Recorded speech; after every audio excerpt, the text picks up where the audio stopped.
Tom, this is so exciting. I've been looking forward to this since we scheduled it. And, I'm so happy to see you here. Nothing's off limits. Okay. Nothing. And you could go as long as you want. I have no agenda.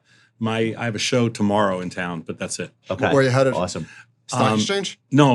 We do our own shows. So I have a show at Webster Hall. Do you know what that is? That is sick. It's on 11th. It's on 11th Street. It used to be the Ritz, like when I was a kid. And we've got like So who comes to that? Who comes retail, to that show? Retail. We have like 1,000, a little over 1,000 people signed up. That's unbelievable. But we do them all over the country. Yeah. 2 weeks ago, I was in San Francisco. And next weekend, we're not this coming weekend. The weekend after that, we're in LA. Can I ask you a question? Yeah. It's weird. So we started doing live events, and we've done some really successful ones. You could put that on. Okay. And we did one in Chicago at the Chop Shop, and we sold it out, and it was great. Yeah. One of the problems we're having. Do I need to wear this? Yeah, it helps because it helps for the recording. Because when you say something really funny, and I want people to acknowledge it. All right. We have problem finding the venue that matches the size of the audience. So like we're trying. How many people do you have? That's the thing. It depends on where we are. Okay, so I got a woman that works for me. She's been with me for 10 years. All she does is book venues around the U.S. How many events do you do a year? We do one every other weekend. So 25. Okay. So she knows every venue in America, basically. And we use all we use all Live Nation or, we use theaters. We don't use, like in Chicago, we just did one at Thalia Hall. I don't know if you know, it's a concert venue. It's really nice. Yeah. But we know every venue. Like she knows every venue. I'll give you her like contact. When you go to LA, you do the El Rey Theater. We've done the El Rey Theater. We're doing the Fonda Theater this time. Okay. But we've done El Rey like 2 or 3 times. Great place. So my team does a pretty good job, but it's always hard. It shouldn't be as hard. It shouldn't that. It shouldn't always be as hard as it is. But it's hard. Like in this city, we have 300 people. Yeah. In this city, we have 100 people. Yeah. We don't know how many tickets we could sell. So is it free or do you charge? No, it's paid. So when you pay, you have a pretty good show rate. Yeah. Yeah.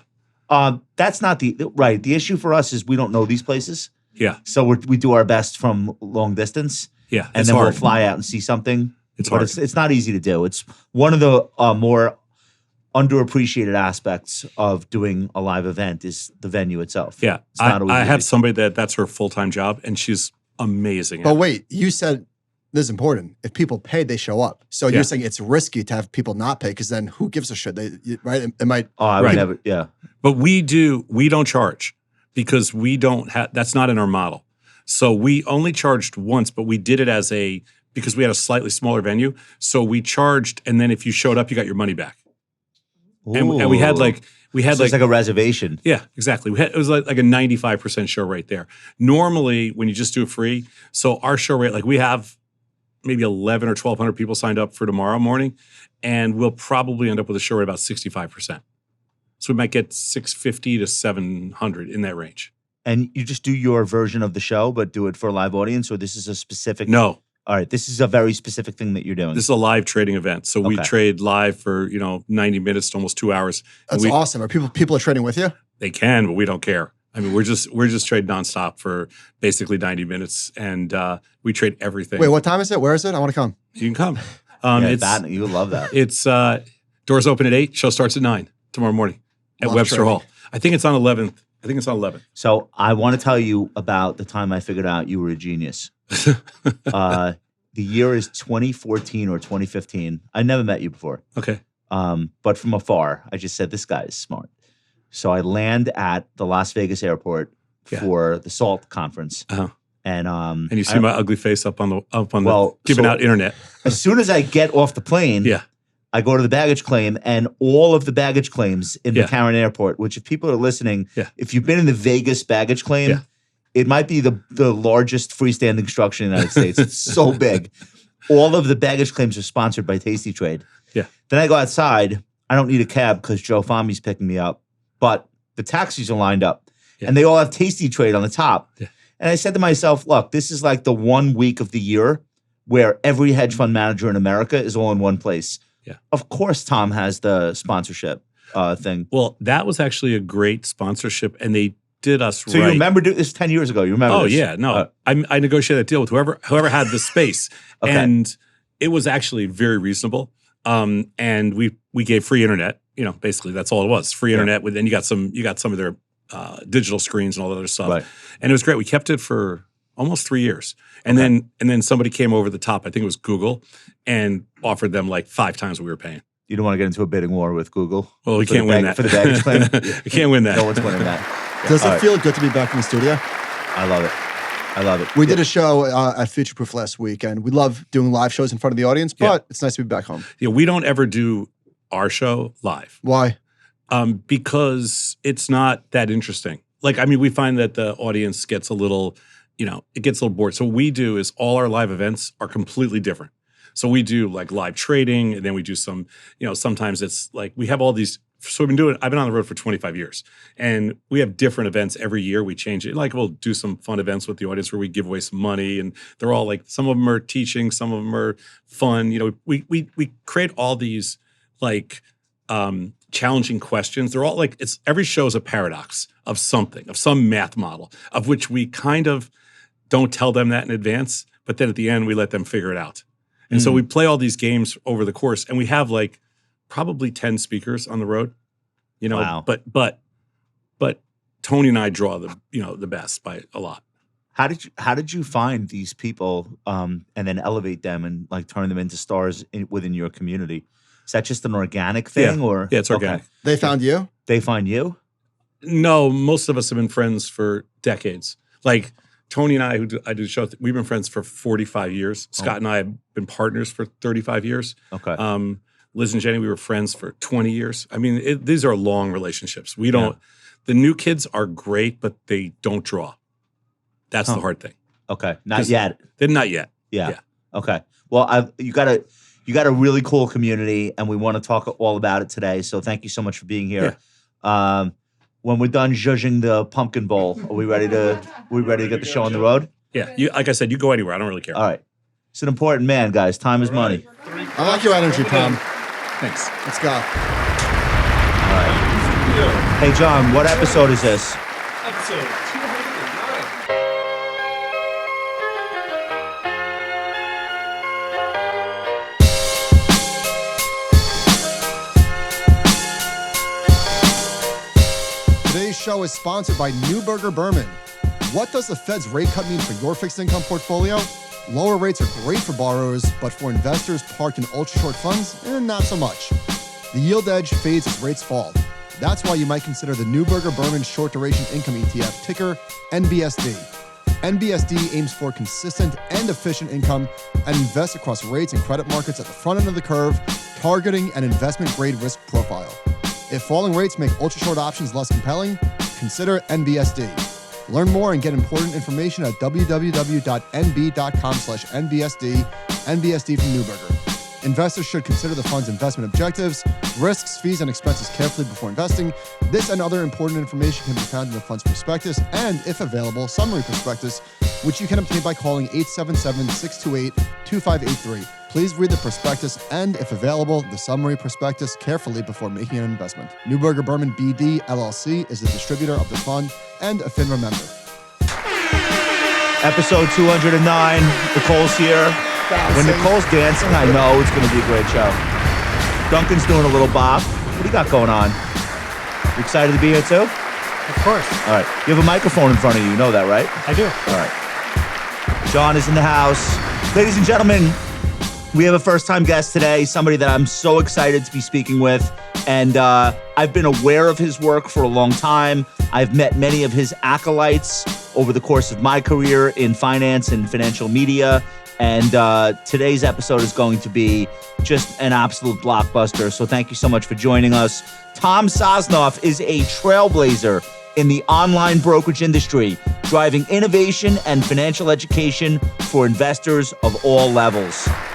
He offers up expertise in the options market as co-host of Tasty Live, airing daily on the Tasty Live network. A former floor trader, Tom became one of Chicago's most well-known serial entrepreneurs in fintech when he built a breakthrough options trading platform, thinkorswim, which was eventually sold to TD-Ameritrade for $750 million. Leveraging over 20 years of experience as a market maker for the CBOE, one of the original OEX traders in the S&P 100 index pit, Tom pursued his vision to educate retail investors in options trading and build a superior trading platform. Tom Sosnoff, welcome to the show. Thanks for having me. All right. And I know there were other things that I was supposed to read. It's just so much. You're extremely accomplished, man. Can we start with the markets question? Yeah, sure. I was going to do this whole thing like state of the markets and like do this whole wind up about this is doing this and this is up that. But it's almost like a stupid question, I feel like, because I think your ethos is let's find a way to make money no matter what the state of the market is. Do I have that right? I'm a strategist. I'm a trader. I really don't care what the market's doing. Okay, so that's what I wanted to get to. How did you come about that mindset as a market participant? Because most people don't start off as what they end up as. Right. And so I'd love to just hear that journey for you, and then we can get into the state of the market. So I started this business different than most people because I started in the trading pits where you don't decide. So I spent 20 years in the S&P 100. So you don't decide what you want to do. You just take the other side of whatever order comes in the crowd. So I grew up never having an opinion about the markets. I grew up just taking the other side of what anybody else wanted to do. So I'm a pure contrarian. Okay, because that's where the money is to be made. No, that's the only way you can. That's the only way you can trade. Okay. So when you're a floor trader, the other traders, it's like going to. Do you play poker? Yeah. Okay, so if you go sit down at a poker table and it's just a bunch of professionals, you guys don't even want to play with each other. Right. But you have to wait for people like me to come by, right. to blow some money. It's the same thing in the trading world. The professional market makers don't trade with each other. They just wait for customer orders to come in. If there's no customer orders, they just stand there with their hands in their pockets. Okay, so what year did you start out trading, and how'd you get the job? I grew up so I'm 68. Okay. I grew up. You look, by the way, you look great. Great. So nobody would guess that you're 68. So I grew up in New York, and I went to SUNY Albany. Okay. And it was 1979 when I graduated college. Okay. And there was no freaking jobs. I mean, it was the middle of recession. Interest rates were 20%, 20%. And it was hard to get an interview. I got an interview on Wall Street. I was a political science major. I thought I was going to be like a lobbyist. And I got an interview on Wall Street with Drexel. I don't know if you remember Drexel Burnham. I do. They were a good firm, like a boutique firm. And they offered me a job on the spot. So now I'm in finance. And I got a job with Drexel. I was there for probably about 9 months in their training program. And met a couple of guys there on their trade desk. And they were like, they didn't really like the retail business. They wanted to trade. So they were all married though. They go, you move to Chicago and we'll put up the money. Okay. And it was $50,000. I thought it was $50 million at the time. And so they put up $50,000 and I packed up my car and just left and went to Chicago. Never came back. Because you needed somebody physically on the floor in those days. Yeah, you needed somebody. Right. Yeah. But so it's like 1981, just before the market explodes. These guys get a little bit short. I forgot what stock it was. I'm on the floor 3 days. They lost all $50,000. I made $18. I remember like it was yesterday. I made $18.75. 3 teenies, 3/16. That's $18.75. That's $18.75. Nothing else. That was your commission for whatever. No, that was my commission. That's how much I actually scalped. Oh my God. 18 and of the $18.75, $12.50 of it was given to me by other traders that just were like, "Hey, welcome to the business." Okay. So that was the end of a 16-year bear market. Yeah, basically. And they blew out it was like less than 2 weeks I'm there. So now I'm in Chicago. I got $1,200 maybe to my name, but I paid the rent I'm on a seat that I can't afford to pay for, and because seats are expensive, and I had to figure out, and I figured it out. That's an amazing origin story. And so your formative experience is not sitting as like a strategist trying to figure out what's the year-end price target for the S&P. No, you have to figure out how to make money on Monday. And then Tuesday, you have to figure out how do I make money on Tuesday? I eat what I kill. But that was such an interesting time because it was the greatest thing ever. I had never been to Chicago. I grew up here, and they said, why don't you fly to Chicago and check out the city? So I landed in Chicago, and I took a cab. I went up and down Lakeshore Drive just to check it out. And then I met this guy who I didn't know, who was a lawyer from New York who hated law, and he was now a trader. He takes me on a trading floor. It's the old trading floor, and it's all options. And everybody's screaming and yelling. It's the most wild place I've ever seen. And I walked down there within 3 seconds. I'm like, this is where I got to spend the rest of my life. Yeah. It was the most amazing place. It was the last frontier of like true capitalism in my mind back then. And I didn't even know what I was doing. So in 1981, Like, how long did the psychology take to change when people were like, wait, maybe this bull market is real? How long did people fight it for? I have no idea, because when you're in the pit, all you care about is making 10/8 or 100/8. So you really don't give a shit. You only care about what orders come in. Can you scalp that order? That's it. It doesn't matter if it's a bull market or a bear market, because you're affecting trades right now that are going to close very quickly. Yeah. I always tell the story of the kid sitting next there was a kid sitting next to me, or standing next to me, and we became friends over the years, and we're still friends today. And when the Dow crossed through 1,000 for the first time, he goes, take a picture because you're never going to see this again. Like, the numbers we were talking about are insane. Are you still a contrarian by nature? Oh my God, yeah. So trading back then was a physical job. Very physical. Yeah. All just big freaking guys. A lot of ex-football players and, right? Like a lot of like big guys because they could get close enough to the action. But a lot of everything. Like, so I started, a couple years later, I started to make some money, and I started a prop firm. And so we hired lots of traders. I probably hired 50 traders over the years. And I hired a first-round draft pick from the Kansas City Chiefs that blew out his knee. And so he was the largest, he was an offensive tackle, the largest human being ever. You couldn't move him no matter what you do. Yeah. But he didn't make it. Okay. I hired a professional wrestler because he looked like Goldberg. Remember what Goldberg looked like? Of course. He looked like exactly like him, who once broke 3 people's ribs in the bond pit. He had the traps. Like he was steroided out. It was just insane. He was the largest, widest. He wasn't that tall, but he was the widest human, and people were petrified of him, but he never made it. Right. And then I also hired like some crazy rocket scientists, some kids out of like Carnegie Mellon with master's degrees, PhDs, the whole deal, and they didn't make it. So you never knew. But then you get some kid from some Southside parochial school in Chicago that didn't even go to college, and they kill it. So who makes it and why? It's a really good question, and we could never figure it out, because back then the learning curve was kind of long, and the people that made it, at some point it just clicked. And I can't explain, like we couldn't tell. Like we had no idea if we hired somebody if they were going to. What about now? Can you tell now? Like, is it a personality type or what? No, now there's no more game. Now it's all computers. But what I love about what you're saying is that we had Mark Fisher on the show. I know Mark Fisher. You know Mark. I'm sure. I don't. I mean, I only did one interview with Mark Fisher. Yeah. I did not know him as a trader. Right. So, but Mark told us the same thing. Yeah. He's like, a lot of people try to do this, and you'd be amazed at who actually can do it. Yeah, but he was a New York junkie. He's a futures trader. Like futures traders are very different. Like in Chicago, you had the CME, which was one kind of trader, and then you had the SIBO. Like I did a really fun interview years ago. I did a documentary on Louis Borsellino. Okay. Do you remember him? No. Oh, okay. Well, should I know who that is? He was for years in the 80s and 90s. He was like the biggest futures trader. Oh, wow. Okay. Yeah. And then he's just got a great story. I'll send you a link to documentary. It's unbelievable. Yeah, I would watch the shit out of that. Yeah. I love that stuff. Yeah. All right. So let's do state of the markets though. So sure. I would assume a year like this one got to be a lot of fun for traders. There's a lot of ups and downs, but predominantly like the bias is high. Maybe the volatility is not as much as you'd want it to be if you're intraday. So our business is volatility based. Okay. So we do better. And Tasty is a firm where 90+%, almost 95% of our business is listed options, futures, and futures options. That's what the users on the platform are trading. That's right. Okay. So we're like the largest derivatives boutique in the world, but we don't trade a lot of stocks. So customers don't come to us for stocks. They'll go to Schwab or E-Trade or Fidelity or whatever, but they come to us to trade options and futures. Okay. Well, they'll do that separately from where they're doing their stocks? I mean, some people do. Okay. Why? What is it about tastytrade that makes them want to trade options? It's just a way better platform. Okay. I mean, it's just the technology is faster. Everything is from a single interface. You can do all the different stuff. Like the other interfaces are all legacy interfaces. They're old and clunky. Okay. So did April make your year? No. Why not? Because we don't like when people get hurt.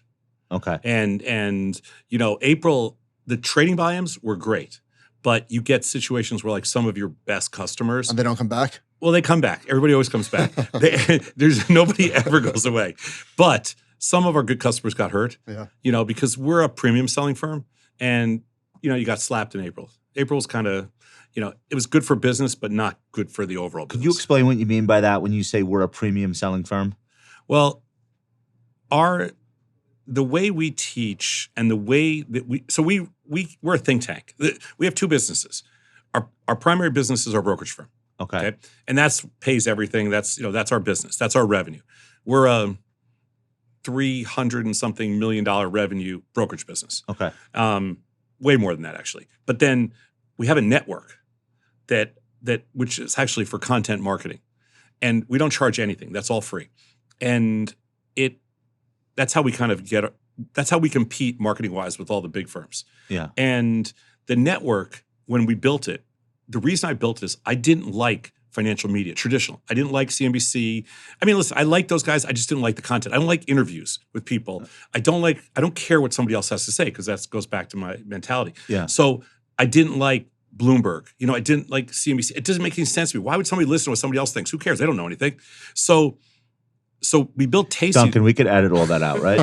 All right, go ahead. So we built Tasty to build a firm strictly around quantitative, probabilities, statistics, quantitative, just math. We're a math freak firm, and you can do that in the options world because the options, everything is just is a derivative of Black-Scholes. So everything you can figure out, expected move, everything's based on volatility. You're trying to figure out like what's in the premium, how much of this is time value, how much of this is intrinsic. No, we're really trying to figure out is the premium pumped relative to it like not is it priced pumped? Correctly or not? No, it's always priced correctly. Stay in your lane, Always priced asshole. correctly. Yeah, it's No, always. I'm trying to understand then what is the math trying to figure out? Okay, so everything's always priced perfectly. That's why firms like Citadel and all the other firms, they're amazing, and they price everything perfectly. So nothing's mispriced. Okay. But sometimes volatility is high relative to itself, and sometimes it's very low. And so what we do is we try to help customers when it's high, tell them what they can do, which like optimize strategies. And people really love math. Here's our basic premise. And everybody told me this would never work. People are super smart. And I believe people are smart. People are good and they're smart. When I say good, most people are decent. So the premise behind Tasty was we're going to tell you everything we know about trading, and hopefully you use our platform because it's a goodwill, good faith marketing platform. Okay. And it worked. And the reason people liked it is because we challenged them with math rather than tell them, tomorrow, NVIDIA's going down or tomorrow NVIDIA's going up. What we do tell them is based on the way options are priced, NVIDIA for the next 30 days has a $17 move higher or $17 move lower. So set your strikes wherever you want because that's going to be right 70% of the time. Okay. Because that's just a math model. Who are these people? Who are your customers? Like who are your hardcore users? Oh my God. Well, we have, 500,000 customers. Okay. So But all walks of life? Oh, or yeah. Is there anything that they have in common? They're probably very intelligent. But everybody's intelligent. Like I know you don't think so, but in the world of self-directed trading, everybody's our customer. Here, I'll tell you a quick story. So once we built a institutional platform years ago, I built a platform that's still used today by Schwab. It's their institutional platform now, but I built it 25 years ago. And when I built it with partners. We had partners at ABN AMRO and UBS, a couple of big institutional firms. And I built it because I thought it would help us, grow our business and our name and stuff like that. And every firm that signed up for it, I would say, they go, we want it exclusive with our customers. And I go, I can't do that because, Merrill Lynch says every customer is their customer. And UBS says every customer is our customer. And then ABN AMRO says every customer is our customer. So I look at business the exact same way. Every customer at Robinhood, every customer at thinkorswim, every customer at E-Trade, every customer at Fidelity, they should be our customers. But obviously they're not. But that's the way I look at the business. We don't have, we could have a 18-year-old kid. We could have a 90, I think our oldest customer is like 99. I don't know.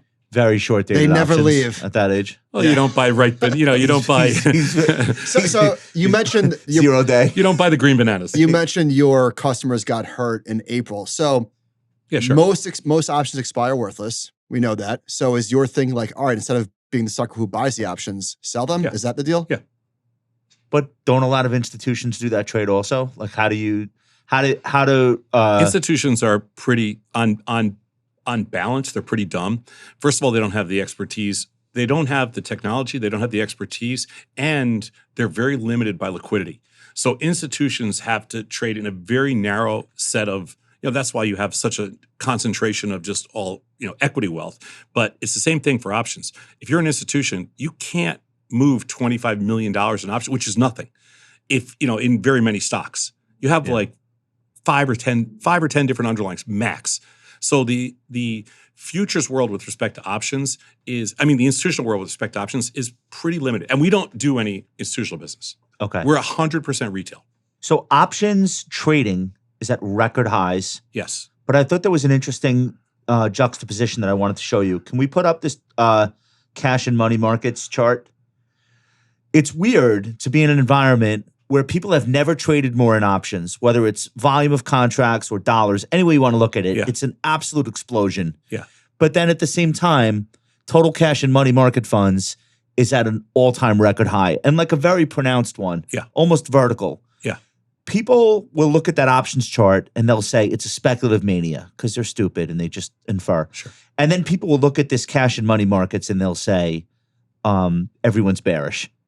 Neither of these two things are true. Not even There remotely. just is a lot of cash and a lot of activity, and neither one of those things have to signal anything about the environment. They could just be things that are happening in and of themselves. Yeah. I think you'd agree with that. Yeah, the market's the S&Ps are at 6,700. I mean, there's, you're talking about an enormous amount of wealth that's created. That's why there's, you could take a little bit of money off the table and you still have the same position you had on, a year ago. So that's why cash is so high. So you said people are smart, and investors today are more informed than they've ever been. Of course. Fidelity made this video in 1994. We've got a 4-second clip. John, show us the time. When I say the word stock market to you, what comes to mind? Confusion. I don't even know how to read the... Too much of a gamble for me. Unbelievable. That's 30 years ago. Yeah. How much more informed is the public today than they were 30 years ago or even 20 years ago? I mean, the dissemination of everything, because we all have everything in in TikTok bites now. It's got to be significantly, it's significantly higher. Here, I'll give you a number that's really interesting. When we built thinkorswim, was 1999, 2000. And the amount of option business that TD-Ameritrade did was between 7 and 8% of all their volume. Now, they had a web-based platform, but remember, they had bought a bunch of different firms. They're pretty big. And 7 or 8% of their volume was options, and they did zero futures business. When they recently sold to Schwab, the TD-Ameritrade, their business was over 70% options and futures. When you add them together, they're mid-70s. Wow. That wasn't that much, that wasn't that many years later. Right. So the investing public has grown more sophisticated over time. Well, also they've grown more capital efficient. So the problem right now is you got stocks, like you take 100 shares of Spiders, just as an example, $67,000 for 100 shares. Or the average retail customer has a $40,000 or $50,000 portfolio. And so, that's the average online customer. There's obviously places like Schwab where the customer size is bigger, but you can't even buy 100 shares of stock. Yeah. So why wouldn't you just either sell a put where you put up, $8,000 or $9,000, or sell a put spread where you put up $250, or buy a call spread, or buy a call, whatever you want to do. What is the limiting factor? It's the lack of understanding of how these instruments work? Not really anymore. Now there's so much anymore. content out there. The technology is so freaking good. You can't believe how good the technology is today. Yeah. Well, one of the reasons why I think people feel more comfortable with stocks than options is not having to constrain their opinion of what's going to happen into a set predetermined window of time. So people will say, because that's the old school way of thinking. I understand. Yeah. But I wanted to ask you about that. So people will say like, all right, I'm going to buy Alphabet. Yeah. If I'm wrong, it'll go down $20, but I'll just hold it until it goes up because that's how people operate. With an option, you're dead. Nobody in our world thinks like that. Okay. Like I haven't found a person, I respect, the people that can do that, they can get away with that. Like, the Warren Buffetts of the world, where you can hold something for 20 years until it's right because nobody's ever leaving you. Yeah. But in today's world, if you're a money manager, you're only as good as your last quarter or your last month. And if you are a trader, none of that plays. You won't survive as a trader. You're dead. You couldn't do that. You're Right. dead. Right. You're dead. So the only way to keep yourself in check is trade size. There's nothing else. But again, the technology today and the information that's available to you, our platform will show you you get your worst case. Like we'll give you a CVAR number. We'll basically give you everything to 99% of the occurrences. Okay. There's only 1% outliers, and that's so the only way genius fails is when you trade too big. Okay, so you're showing people here's the mathematical probabilities Of course. of what could happen here. Of course. You don't know what will happen. Of course. But you're stacking the odds in someone's favor by at least presenting them with upside, downside. No, we're stacking the probabilities in their favor, but it's not a theoretical edge. Do you understand the It's difference? quantifiable? It's sure it's kind of quantifiable, but it's not a theoretical edge. What it is it's just, we are just explaining to somebody. So in other words, if you want a 70% probability of success on every trade you make, you can do that no problem. And law of large numbers will deliver that return, will deliver that win percentage to you, but they won't necessarily deliver return to you.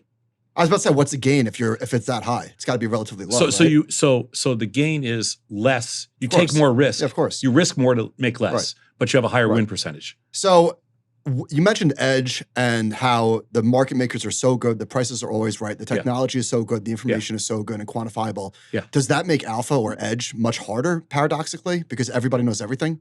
Of course. Yeah. I mean, yeah, there is no such thing as edge anymore. Are there a lot of retail options traders who make a living and that's their sole source of income? Yes. Is the money that they're pulling out of the stock market? Yes. That's pretty impressive for somebody to be able to do that. It's really Is impressive. that one in 10,000 or is No. that 1 in a million? What are the odds of somebody getting good enough and being consistent enough and emotionless enough to be able to really do that? It's extremely rare. We do. I'm sure you've seen it. We do a shitload of research on this. Okay. This is my world. Well, this is what I want to learn But let me about. just finish up with what you said, because I think it's important. So the reason that we take that high probability approach to trading is not because it means you're going to make a certain return. We do it because we teach people to win. Like, all we care about, because we can't make you money or whatever. All we care about is you learn how to win more than you lose. And then hopefully you figure out how to turn that into a positive return for And yourself. position size it. So I'm That's with right. you. So I'm a gambler. Yeah. And I would much rather do a 3-leg parlay where I buy points and it's plus 120 as opposed to an 8-leg parlay that's plus 1,300. That's never going to hit. But the problem with that trade, the problem with that bet Oh, is, I know. I lose money. Believe me. Yeah, is you have an embedded negative return. You cannot over time make money. Correct. In the trading know. world. So I'll give you a couple stats. It's interesting. So in the gambling world, you bet $100,000, you're basically paying $10,000 in fees. Okay. You bet $100,000 in the trading world, okay, you're paying $1. Because if you're trading something that's liquid, like $100,000 of Apple, $100,000 of Nvidia, whatever it is, the difference between the bid-ask differential is 1 penny. So it's $1 to 10,000. That's why, if you want to gamble, have some fun, but it's impossible to make money. So I used to lose 3 to 5 cents for every dollar that I was betting on FanDuel. Yeah. And the bottom fell out for me thanks to the Chiefs and the fucking Texans and Chargers game. But anyway, so now I'm down to like 6 to 7 cents loss for every dollar. But that's right. Yeah, I lose 6 to 7% of my bets, or the dollar of every. Yeah. So in the trading world, it's a level playing field, and that's it. It just depends on how you do it. But is it as much fun? Maybe more fun. I don't know. It really depends. I have fun gambling too, but it's different. Okay, so the question about how many people could realistically be professional traders. So think of it like because it's such a level playing field. If you make enough trades, it's all about making enough trades, because then you average out what you're supposed to, which is just classic, law of large numbers. That's like poker. Of course. If you have an edge, the longer you play, of course, the longer that edge, the more money that edge should deliver to you. Of course. Okay. But even poker, the rake is pretty big compared to trading. But so I'm going to break it down like just this is how our customers go. 16% of the people blow out. The attrition rate's about 16%. Within how much time does it take for that to happen? I have no idea. It could be 3 months, 6 months, a year. Michael's case, first trade. When you say blowout, you mean account goes to zero or they stop trading? The account goes to zero, or they stop trading. And that's why they stop trading. Yeah. The reason people stop trading is because the account goes to zero. Right. And so 16%. 16% blowout. 16% outperform some crazy multiple of risk-free rates. So let's say risk-free rates are 4%, right? So 16% deliver returns over 20 or 25%. Wow. Okay, so that's both sides of your distribution curve. Everybody else falls in the middle.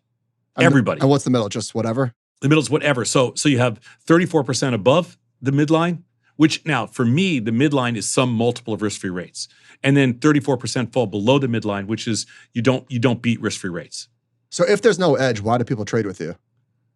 Well, we try to optimize the mechanics because it's fun. Hell yeah, it is. Because there is such a demand for speculative there's such a speculative demand because of either asymmetric upside or just, hey, I want to do something. You know, I want to take some risk. So I will argue the reason people trade is so that they make quicker decisions, so their brain processes decision making faster, so they're probabilistic in the way they think about everything, and they become they build wealth at a rate that is higher than if you run into anybody you've ever met that's very wealthy, they make the quickest decisions you've ever seen. And the reason for that is their brain just works faster. It works for athletes. Is that real? 100%. Really? That's why you have athletes like that can play like Brady. Can I pause you though? Yeah.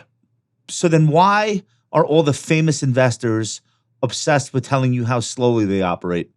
Howard Marks, Warren Buffett, Charlie Munger. Is it shtick? They're 100. I understand. That's from a years past. But don't you find that interesting? No, I don't. Okay. I hate him. Like Charlie Munger used to drive me crazy. I couldn't listen to that guy. You know, when you start, like, I mean, I used to, until he died, I used to rant against him all the time. I'm like, shut the up. You know, this is not good for a business. Okay. There's so much. So quick decision making is alpha. Yeah. Even if they're not good decisions, just the fact that you were able to be decisive, you're saying, is how you get rich. So I've been doing this on the retail side now for 25 years. 20 years I spent as a market maker, then 25 years building thinkorswim and Tasty. And if I told you the number of people that said, you know what, I couldn't trade for shit, but my business exploded from what I learned from trading. Oh, I love that. It's incredible. Okay. It's incredible. The number's just off the charts. Well, you know what? Money won is better than money earned. And the reward, the dopamine hit from seeing that exponential growth in a short period of time, I mean, nothing better. I'm a grinder, so I'm a little different. Like I'm somebody that, like, you know, I don't really get that kind of asymmetric upside because you're not looking for lottery-esque feeling. No, you like to win consistently over time. Yeah. Okay. I think I'm that way too. But you can't have longevity in the trading business if you're just shooting for long shots. It just you'll you die. You'll bust. Yeah, you bust. Can we talk about that 16% Sure. that are at the top of the distribution? Yeah. Okay. So these are the 16% of people who are earning far in excess of the risk-free rate, multiples of the risk-free rate. That's the only way you can measure it, right? That's the only fair way. Okay, fine. So what is it about those people? And how do you replicate them? How do you find them? And how do you bring more of them on platform? I mean, first of all, we try to bring everybody on platform. So it's not like, you know, we don't. But those are great customers because they'll be with you forever. Forever, yeah. Yeah. I mean, in this business, remember in the brokerage business, you know, at TD-Ameritrade, I think it was 6% of the customers did 80% of their business. At Tasty, it's like 20% of our customers do 80% of our business. Okay. So you're right. That's what we want. I mean, we want to teach people to hang around for 40 years. And, you know. Tom, are you born that way? Or can anyone become that top 16%? Oh, anybody. Anybody can. Yeah, anybody. So you agree with the turtle traders, like the idea what they said, like basically if anyone walks in off the street and does this method, they can become a trader. So you sort of believe not exactly the trading places thing, you know. Understand. But it's a little different. I think anybody can become a successful self-directed investor. I think the key for me is teaching people to improve their basis. Like when we first start, you know, what's the greatest thing to do? Just improve your basis. Just give yourself a better statistical chance than somebody that buys something. It's a 50-50 shot. Give yourself a better statistical advantage. And then also teaching people about financial strategies and also how to use, you know, like this technology and how the markets work. It's so valuable. You understand everything. You know, I mean, we've probably taught 5 million people over the last 25 years. Okay. 5 million. If someone's going to go on that journey with you, how much of their day does it monopolize? Because if you have options trades on, it's not set it and forget it. Yeah, it's don't not you have to make some buying hedging trades right now? Yeah, you haven't traded in 10 minutes since we've been talking. No, but like somebody has to. I am a junkie, just so you know. Somebody has to be committed to, like, I'm going to have alerts set. I don't give a shit. No, but I know I don't care. Is that relevant to the people? I mean, you don't have to. Okay. You know, you do whatever you want. Like it's like, you know, all right, you like to gamble on sports. Okay, how many times on a Sunday do you look at your phone to see what the score is? He never looks away from his phone. Okay, there you go. Same thing. I mean, you know, and you still work. You know, I'd say you figure it out. Yeah. It's just like anything else. The 16% of the elite traders, I would imagine that there's a lot of turnover in that group. Or are you saying that it's okay? There's turnover in everything. Okay. But you know what? Like you can't overthink this stuff. Like the world's moving. There is no question that on the retail side, I'm not talking about the institutional side because that never changes. It's old, it's legacy, it just stays the way it is until somebody completely disrupts it. But on the retail side, everything's moved short term. You know, whether it's zero DT options, whether it's, you know, trading, you know, the biggest growth we have is in futures options. The biggest growth. It's like we're like 25% year over year in futures options. There's not enough leverage in futures? Options on futures. Options on futures. As opposed to just straight trading futures. Yeah, we're the largest. We do the largest percentage of options on futures of any firm in the world. Okay. And it's crazy, but that's what customers are attracted to. What's the purpose of options on futures? More leverage for the dollar? No, strategic. Okay. Tell me more. Strategic. You can make money if you're wrong potentially, and you can lose money if you're right. Okay. You can bet on something staying inside a range. Okay. You can risk a little to make a lot, or you can risk a lot to make a little, depending on what probability success you want. The model for futures options is the exact same as it is for listed options. Doesn't make a difference. Do you think that overall the explosion in retail trading, that I would put like the beginning of that, let's say March, April of 2020. I know retail trading has been growing in popularity forever since Charles Schwab, you know, in San Francisco. But just in the last 4 years, 5 years, it really feels like a renaissance. Do you think that on balance, that's been a great thing for most people, or a really great thing for a small group of people, or like, do you have like a philosophical take? Yeah, I think it's been. I think you're talking. I'm positive on it. Yeah, overall. I think you're talking about like kind of really that meme stock movement in 2021 and what exploded from that. You know, well, I don't know, like 30 million new retail traders or whatever the number is. That was the inflection point. Most of them young. I agree. I think it was a transformational moment, and of course, I'm going to say it was amazing for the business. And I don't care if some people lost money because we introduced life. And we introduced markets and trading to, you know, maybe 50 million new people in the end, you know, because there was obviously carry on after that. So, I mean, no, it's huge. It's great. Teaching people about managing your own money is so freaking important. And nobody wants to touch this because they're all scared, but nobody realizes, hey, you know what? You're just as smart as the next guy. You're probably even smarter. Yeah.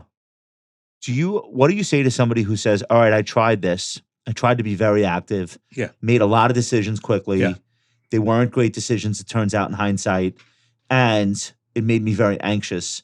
Would you ever say to somebody, hey, you know what? I actually think you would be better off with ETFs and don't do this?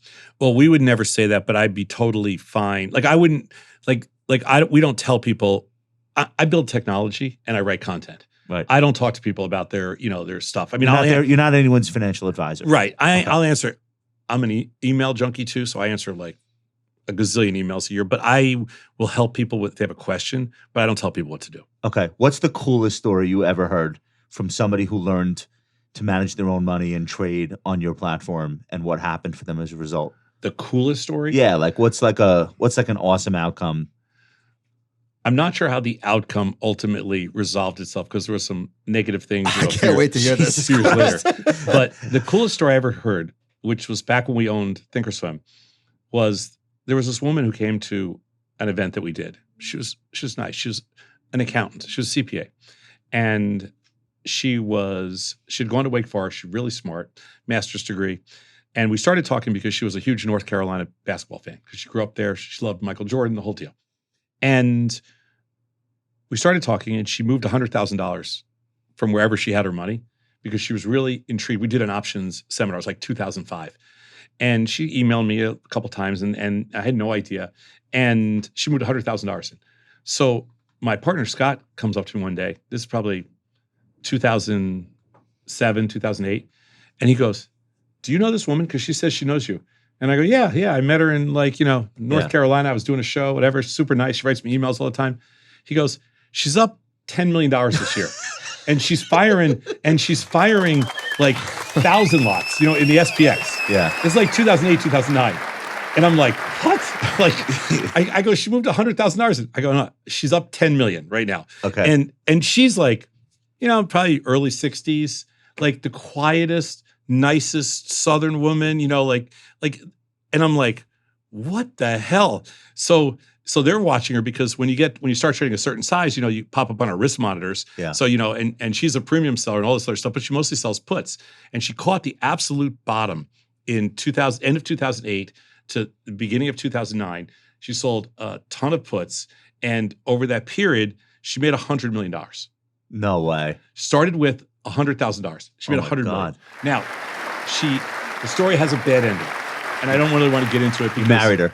No. All right. No. I got my own problems there. Okay. All right. But she legit made, and people would be like, and we did a series on her for a while. Like we told the story because it was great. And so many people write to us like, oh, it's all bullshit. You guys are so full of shit. And I'm like, dude, we watched this. We watched everything because we were worried about firm risk. Yeah. We couldn't shut her down. Did you copy her trades? No. And she traded, by the time what was she doing though? She was that trading was so special. She was just selling— Just size? She was just selling 5,000 lots of different strangles and condors in the SPX. And that's a lot? Back then, she was the biggest trader in the world for a So short when period of she time. was right, she made a lot of money. Yeah, but she didn't have a lot of drawdowns because what she did is she always stayed long delta, which means long. She always stayed on balance long, theoretically long the market. And so she caught from 2009 to like 2013. And she just developed this on her own, just using your platform. Using the analytics on our platform. And when I interviewed her, I was just like, Tony and I interviewed her one night, we were just shaking our head. We're like, it's not f***ing possible. Like it doesn't, and the guys in the SPX pit who we're all friends with still, because that's where we grew up, on the trading floor. So she would route the orders and they'd be calling us up and like, what the f*** is going on? How does this woman write? Can you share what you nicknamed her? Because you definitely had a nickname for this whale. Oh, yeah. Oh, our nickname was Karen the Super Trader. Karen the Super Trader. The Super Trader? Yeah. Okay. What did that tell you about the power of your platform? It didn't. That wasn't it because I mean that was the thinkorswim days. And then when we built Tasty, we changed the game again. Like thinkorswim changed the whole industry. And it also— I was going to ask you about this later. Tell us, for the audience that is not aware of what thinkorswim is, let's do this now. My first trade was on thinkorswim, 2008. There you go. Yeah. Why was it called that? Why do people still talk about it in glowing? People love thinkorswim. It's a beautiful platform. Yeah. What was it about it? And then why'd you sell it? It was a cult-like firm. So I was trading in the OEX pit one day in the S&P, 100. And my partner was Scott Sheridan. We've been partners for 37 years or something. And we still are. And I turned to him, I go, everything was going electronic in the end of 1999. And we were also short the market and those stupid internet stocks were exploding. So I was just in a bad mood. And I go, I'm ready to try something different. I've been doing this for 20 years, standing in one spot, literally like in 2 feet of space. And I'm like, I'm sick of all these guys spitting on me and, sweating on me and all this stuff. Like, let's try something different. And we had already built a money management firm. So we were managing $500 million of like some institutional money on top of trading, all this stuff. But I'm like, I want to try something different. I want to build something. And I got a great name, Thinkorswim. Nobody will ever— I made it up. I was walking through my house. I tell my wife, I go, Thinkorswim, what do you think? She goes, idiotic. It's a great name. So I go, nobody will ever know. Turned out to have been a great name. Nobody. And when we launched the platform, Crane Chicago, which is like a business paper, they go, worst name for a brokerage firm ever. This woman wrote a whole story. And I'm like, I told Scott, I go, we f***ing nailed it. Because if this person hates it, we got it. And so we built Thinkorswim and we built it with 7 guys originally and a bunch of Russian developers because there was nobody around in the US. And it turned into be an amazing cult firm with a really beautiful piece of technology. And it still exists today. It's one of the best platforms. Yep. And the reason we sold it was because, first of all, we're traders, right? And at the time, it was the meltdown in 2009 because we didn't know. That was the era that sold it. So we were trading over $1 billion and then we dropped down to like, let's say 600 million because they killed all the financial stocks in end of 2008, early 2009. And then all of a sudden, TD had tried to buy us twice before and we turned them down both times. And then Options Express started talking to us and another couple of firms. We had 3 firms bidding for us. Was their offer lower than the previous ones? They were all about the same. But here's why we did TD-Ameritrade. Who are you negotiating? Is this Moglia or is this Ricketts?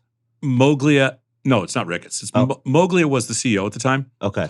And so I was negotiating with Joe, who I'm friends with to this day. Yeah, we're friends with Joe. Yeah. So my favorite Joe Moglia stories, we're negotiating this deal, and I'm in New York doing a show because I'm just always promoting. And I'm in New York doing a show, and Joe calls me up, and I go, "Why does your phone sound so bad?" He goes, "Because I'm taking a shit." And he goes, "Are we done? Are we done with this deal yet?" And I go, I guess. Okay.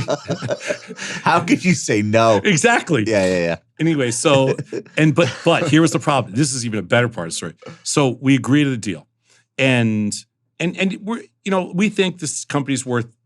We think they're paying a little bit more than we're worth, but that's because all the financial stocks got killed. And TD-Ameritrade's trading for $11 at the time. Yep, so I remember. They killed their stock. So we're like, we don't want cash. Smart. We want stock. Like selling a put, basically. Contrarian. Because I thought their stock was too cheap, and I thought buying it in the hole. So I thought our stock was too cheap, but I thought their stock was even cheaper. So I'm like, I want your stock, and they're like, we want to give you cash because it's accretive to them if they do cash. It was not a good deal. I shouldn't say it wasn't a good deal. It was a great deal for them, but they wanted to do all stock. But then the beautiful thing is at the exact same time, the same exact day, month, whatever, Tom Ricketts wants to buy the Cubs. Okay. And so to buy the Cubs, he needs cash. Oh, it's perfect. So he needs about $350 million cash so they could buy the Cubs from, I think it was Sam Zell or whoever at the time. So the Ricketts need $350 million. We want stock. And TD wants to do the deal for stock for cash rather than stock. So we did a three-way deal. And we never announced this to the public. But the Ricketts got their $350 million cash. We got our stock, and TD was able to keep their stock. What a story. Perfect timing. A three-way deal at the exact same time. There would have been a cool way if you would have gotten the Cubs, but I guess the biggest mistake I made from that is that when we did that, then Tom Ricketts goes, because we're all kind of friends, you know, and we even sponsor the Cubs today. We're one of their lead sponsors. He still owns them. Oh yeah, they're great. He's the best owner in sport in Chicago for sure. Well, he delivered finally. Yeah. But we're on the mound. Oh, that's cool. TastyTrade. TastyTrade's on the mound on Wrigley. Oh, every telecast. But so Tom goes, listen. He goes, Tom, we still need a little more cash. You should throw some money into the Cubs because it's a good deal. And I'm like, I think it kind of is a good deal, but I just was like, going through this intense deal to do the whole deal. So I didn't buy into the Cubs, so I missed that. But anyway, that's why we sold it. How long did you sit around until you said, I got to do this again? So it was 2 years. And then Moglia left, and this guy named Fred Tomczak took over TD. Yep. And Fred was great. He's a great CEO. And we're very good friends even to today. And Fred comes in and he says, he wants us to work there, me and Scott, for a couple of years. We signed like a 3-year deal. After 2 years, I went to him, I said, Fred, this is not for me. Like this is too corporate for me. I'm t-shirt wear. This is not me. So he goes, what do you want to do? I go, I have an idea. I want to build this financial network called, and I didn't tell him what, right? Because I know he hates all my names. He hated the name Thinkorswim, and now I know he's going to hate TastyTrade. And I go, all right, I'm going to build this financial network called TastyTrade. He goes, that's the dumbest idea I've ever heard. He goes, but I'm in for $20 million. Because he goes, he's betting on you. He goes, whatever you do, I'm betting on. And so they were our first investor. We never even took the $20 million. We took a piece from them. And so he supported it, which is great. And then TastyTrade was born in 2011. We sold it in 2021 for $1.1 billion. Wow. Unbelievable. Unbelievable. Michael wants a fist bump. So you sold it, but you're still there. You're still part of it. Yeah. Well, no, I don't need the specifics in your contract, but like you sold it. Who bought it? IG Group out of London. Okay. All right. Are you having fun now that you took all that risk off and you can just do what you do the shows and... You know what? I don't give a crap about the money. I know it sounds weird, but like... Well, you were doing okay before the sale. Yeah, you were okay before this. You didn't need the money from the sale. Well, it's always like you want to be like, it's your legacy kind of thing. Yeah. Like it didn't change my life at all, but I still work my ass off.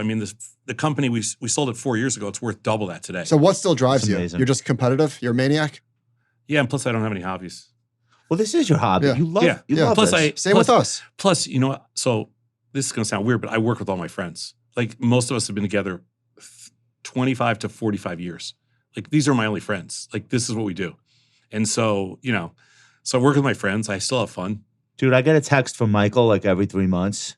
And he's always like, it's always some version of like, I feel really bad for you that you can't enjoy the ride that we're on. Like, we're working our asses off. He's a miserable prick. I guess I don't appreciate what you just said enough.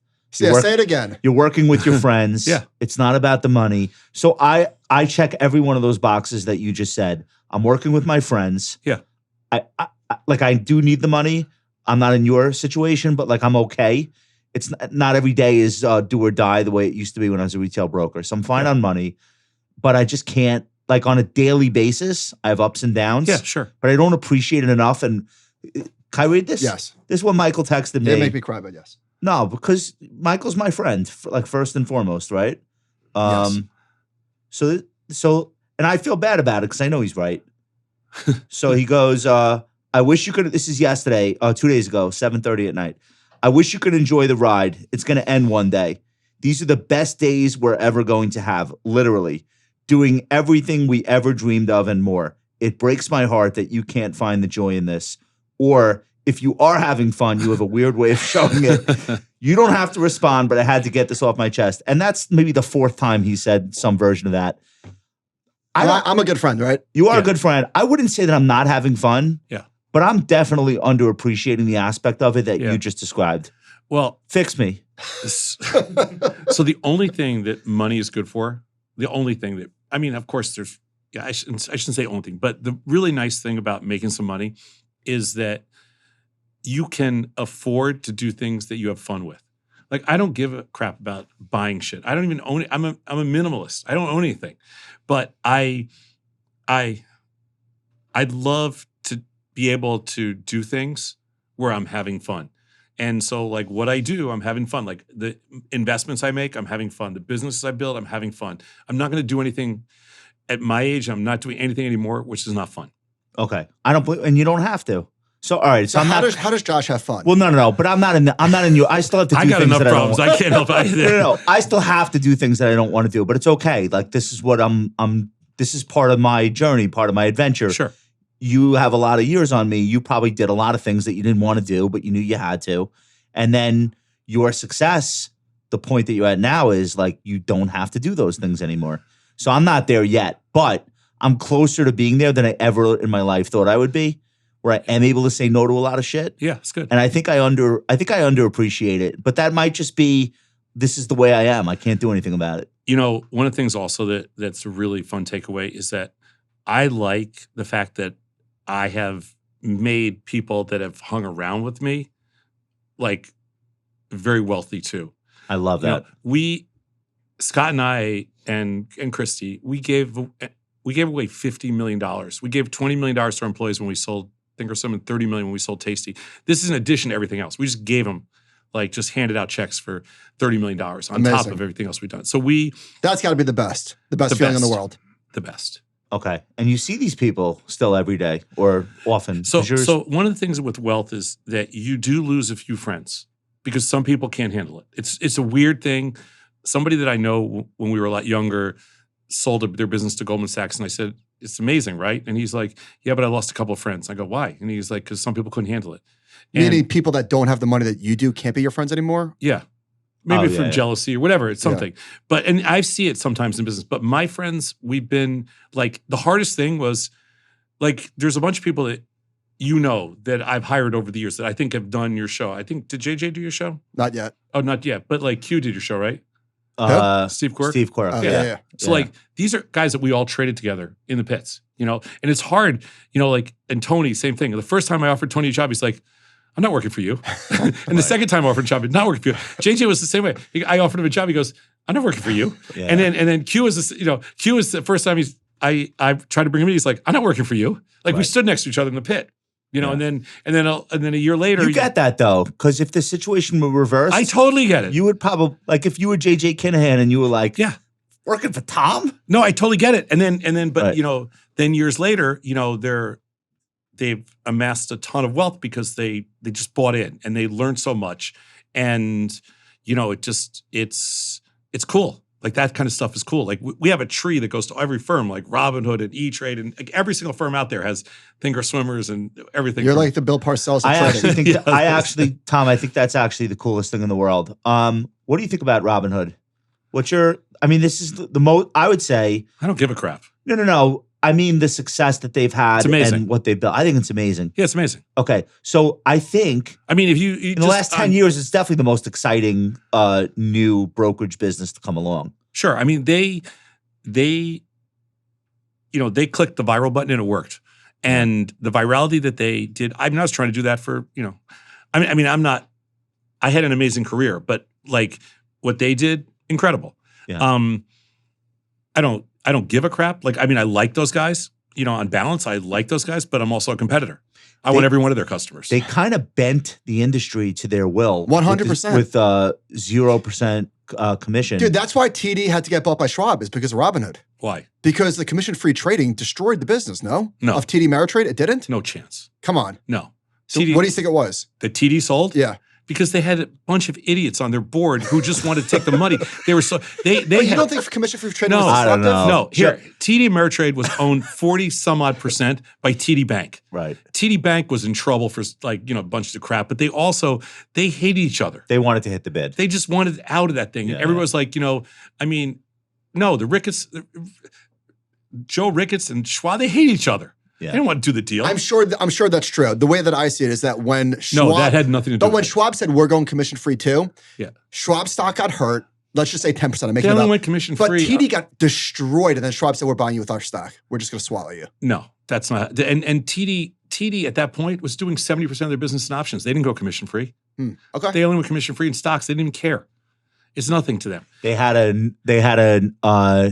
no commission platform of ETFs for the RIA custody side of the biz. Here, when we did the thinkorswim TD deal at first, they were doing about 300,000 to 400,000 darts a day. That's trades. Daily average revenue trades. Yeah. It's the number of trades. That's back in 2009. They were doing about 300,000 or 400,000. At the first board meeting, I walked in. I said, "We're going to do 1 million trades a day because of our platform. Because you bought Toss, you're going to do 1 million trades a day." They're like, "No f***ing way." Within 6 years, they were doing 4 million trades a day. When they sold to Schwab, they were doing over 4 million trades. They were killing it. They sold because they were dysfunctional.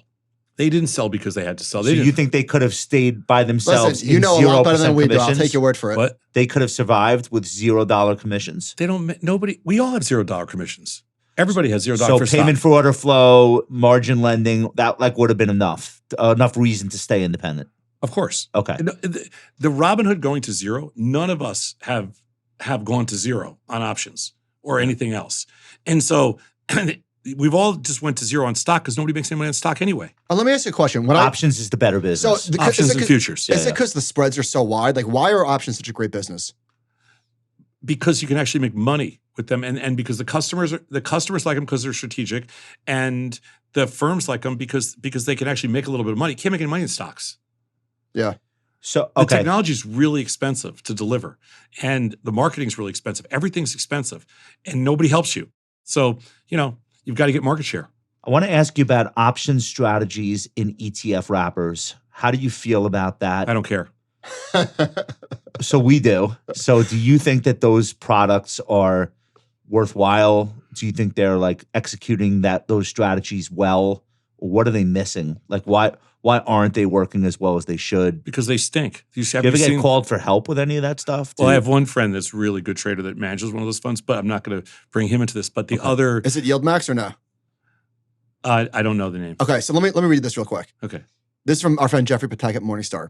YieldMax Coin Option Income Strategy ETF gained 42% per year from its 2023 inception through 2025. Okay. Over that period, the ETF received nearly $2 billion in cumulative net inflows, and its daily assets averaged around $560 million. So Jeffrey says, how much money did investors in this ETF make in dollar terms over that period? Because it's up 42% a year. It's only 2 years, but still. They didn't make any money. They lost $35 million in total. How do investors lose $35 million in an ETF that's gained nearly 42% per year? I don't Amazing. So they're buying and selling at the wrong time. know. No. Horrifically. What else? Here's the problem with these. And I don't want to get into like a lot of the problem is that they can't use the listed markets because the listed markets are not big enough for what they want to do. So what happens is they are forced to go into the OTC markets and they don't understand how bad they're getting ripped off by JP Morgan, Goldman Sachs, and everybody else. And so they're at like where customers are trading one tick off mid-price, these guys are trading 10 or 20 ticks off mid-price and they don't give a shit because it's not their money. So the ETF sponsor, the asset manager, can't go into the same options market that you and I can go into because these are $500 million funds. Right. Okay. So there's not enough size in the contracts they want to buy.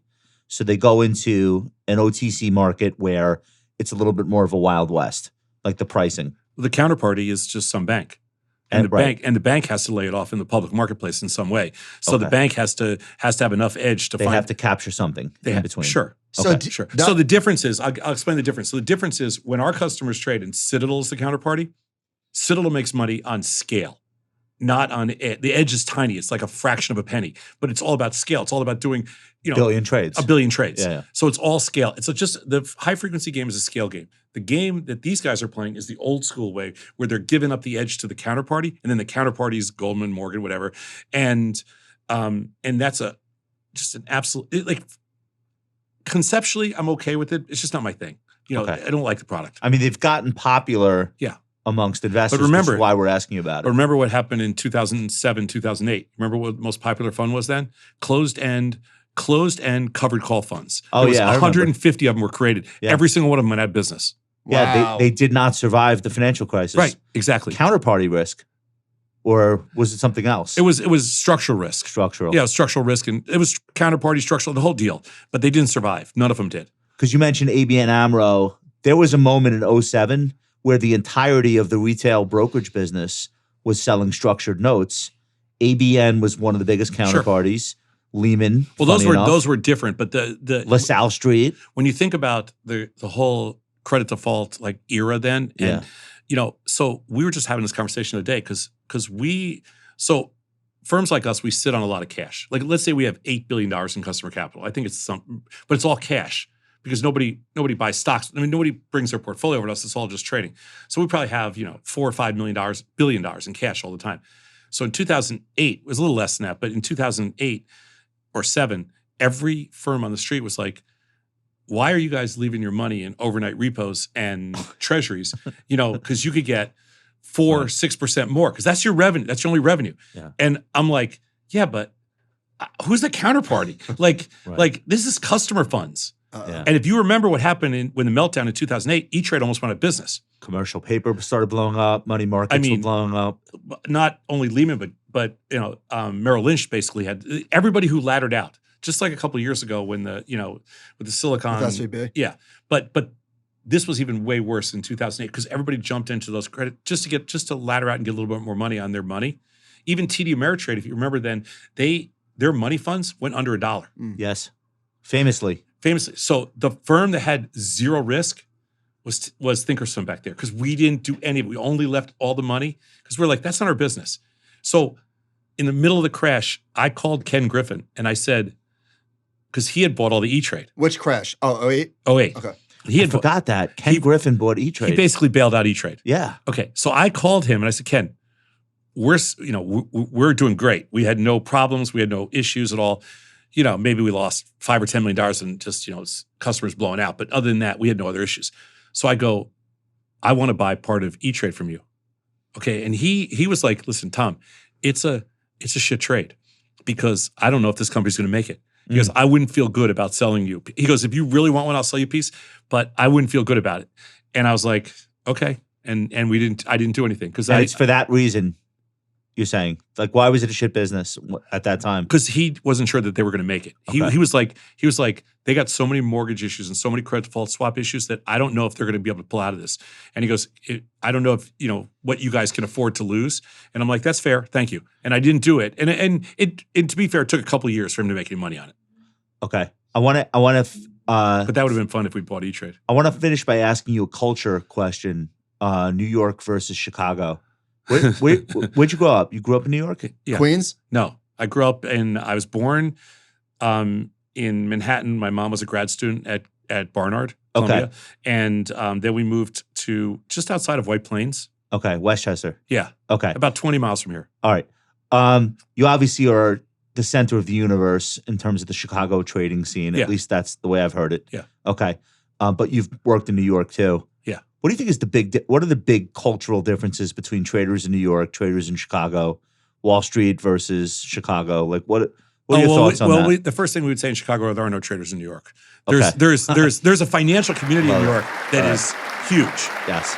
There are a lot of lawyers and bankers in New York. There's a lot of money managers, All and there's a massive business here of assets under management, things like that.